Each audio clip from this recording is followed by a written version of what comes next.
Have you been thinking about how Social Security works?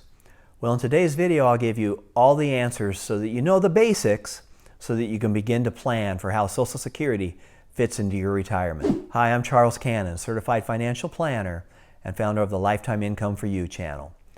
For all the best information on annuities and retirement plans, subscribe to my channel below and click the link to take my Masterclass to apply to become a client. Social Security is full of acronyms. The first acronym to know is FRA. That stands for Full Retirement Age. The second acronym to know is PIA, Primary Insurance Amount. That is basically your full Social Security benefit, which begins at your full retirement age. If you're close to retirement, your full retirement age right now would be somewhere between age 66 and 4 months and age 67. If you're under age 60, your full retirement age is definitely age 67. How do you find out your FRA and your PIA? Well, the first thing to do is go to ssa.gov. That's the official Social Security website. If you're under age 60, you can then do a quick questionnaire and they'll actually show you all of your Social Security credits and what your primary insurance amount would be at age 67.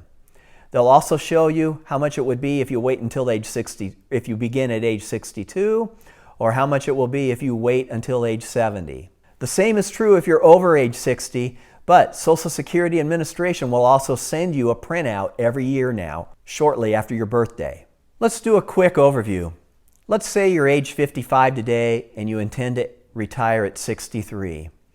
And on the Social Security website, you found that if you defer Social Security until 67, it would be $3,000 a month. That's your full retirement age, that's the full amount.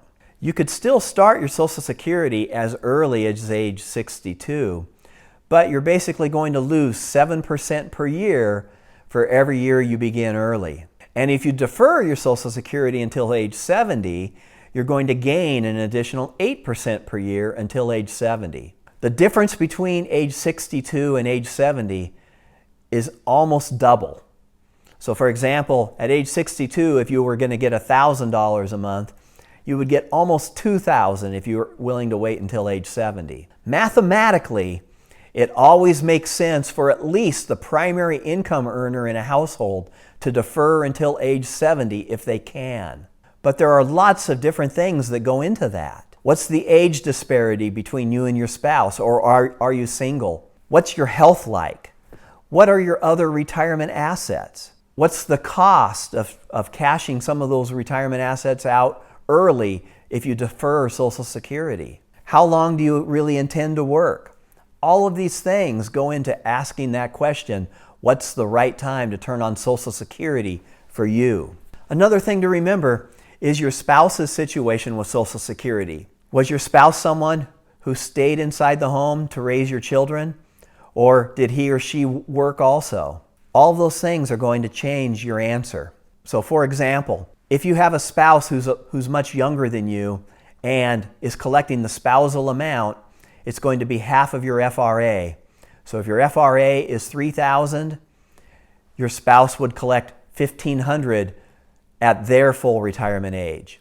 But you could defer your Social Security till age 70 and your $3,000 becomes $3,200, let's say. That's for a total then of $4,700 until the first death. And at the first death, whether it's you or your spouse, you would lose the $1,500 spousal amount and keep the higher amount. That's why it's so important in many cases for the primary income earner to defer until age 70. Does it mean that you have to work a year or two extra? Perhaps. But it may mean that you need to spend down assets in those early years of retirement to buy that future benefit for your spouse. One more thing to know. Even though I work with annuities, you should never buy an annuity to replace income if you're starting Social Security earlier. You're better off deferring the Social Security and spending those assets out of a cash account and getting the higher Social Security later. Again, that's based upon pure math because any annuity you can buy out there is sold from a commercial company that has to make a profit. And Social Security is not profit-based. So you're getting a true wholesale account there. And dollar for dollar, it's the most amount of retirement income you can get. So never turn on Social Security at 62 and spend another $200,000 to buy yourself another income annuity. Instead, you would be better off deferring that Social Security and spending that annuity dollars up front. Does that make sense?